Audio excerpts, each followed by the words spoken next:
warahmatullahi wabarakatuh. Kami dari kelompok 1 akan mempresentasikan Daulah Abbasiyah tentang pendidikan. Sebelumnya kami perkenalkan diri terlebih dahulu. Perkenalkan, nama saya Salsabila Fristi Titania. Perkenalkan, nama saya Jalsi Marvela Andarista.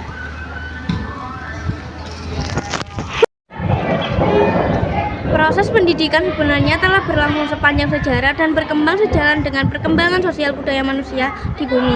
Proses pewarisan dan pengembangan budaya manusia yang bersumber dan berpedoman pada ajaran Islam sebagaimana termaktub dalam Al-Quran dan terjabar dalam Sunnah Rasulullah Muhammad SAW.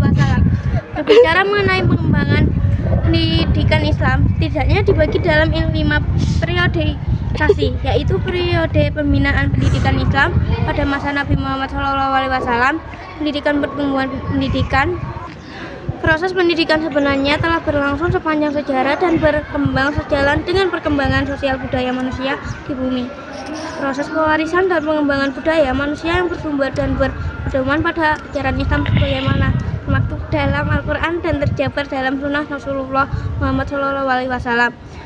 Berbicara mengenai perkembangan pendidikan Islam, setidaknya dibagi dalam 5 periodisasi, yaitu periode pembinaan pendidikan Islam pada masa Nabi Muhammad, periode pertumbuhan pendidikan Islam yang berlangsung sejak Nabi Muhammad SAW wafat sampai masa akhir Bani Umayyah, periode kejayaan puncak perkembangan pendidikan Islam yang berlangsung sejak permulaan Daulah Abbasiyah sampai jatuhnya Baghdad, periode kemunduran pendidikan Islam, yaitu sejak jatuhnya Baghdad sampai jatuhnya Mesir ke tangan Napoleon yang ditandai dengan runtuhnya sendi-sendi kebudayaan Islam dan berpindahnya pusat-pusat pengembangan kebudayaan ke dunia barat, dan periode pembaharuan pendidikan Islam yang berlangsung sejak pendudukan Mesir dan Proses pendidikan sebenarnya telah berlangsung sepanjang sejarah dan berkembang sejalan dengan perkembangan sosial budaya manusia di bumi.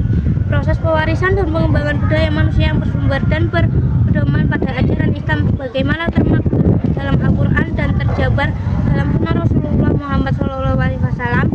Berbicara mengenai perkembangan pendidikan Islam, setidaknya dibagi dalam 5 periodisasi, yaitu periode pembinaan pendidikan Islam pada masa Nabi Muhammad SAW, periode pertumbuhan pendidikan Islam yang berlangsung sejak Nabi Muhammad SAW wafat sampai masa akhir Bani Umayyah, periode kejayaan puncaknya berkembang pendidikan Islam yang berlangsung sejak permulaan Daulah Abbasiyah sampai jatuhnya Baghdad, periode kemunduran pendidikan Islam, yaitu sejak jatuhnya Baghdad sampai jatuhnya Mesir ke tangan Napoleon yang ditandai dengan runtuhnya sendi-sendi kebudayaan Islam dan berpindahnya pusat-pusat pengembangan kebudayaan ke dunia barat, dan periode pembaruan pendidikan Islam yang berlangsung sejak pendudukan Mesir oleh Napoleon sampai masa kini yang ditandai dengan gejala-gejala kebangkitan kembali umat dan kebudayaan Islam. Kurikulum pada lembaga pendidikan Islam di masa Abbasiyah pada mulanya berkisar pada bidang studi tertentu. Namun, seiring perkembangan sosial dan kultural, materi kurikulum semakin meluas. Perkembangan kehidupan intelektual dan kehidupan keagamaan dalam Islam membawa situasi lain bagi kurikulum pendidikan Islam. Maka diajarkanlah ilmu-ilmu baru seperti tafsir, tahfidz dan fikih, tata bahasa, sastra, matematika, teologi, filsafat, astronomi, dan kedokteran. Pada masa kejayaan Islam, dalam mata pelajaran bagi kurikulum sekolah tingkat rendah adalah Al-Quran dan agama, membaca, menulis, dan syair. 29 dalam bagian kasus ditambahkan nahwu, cerita, dan berenang.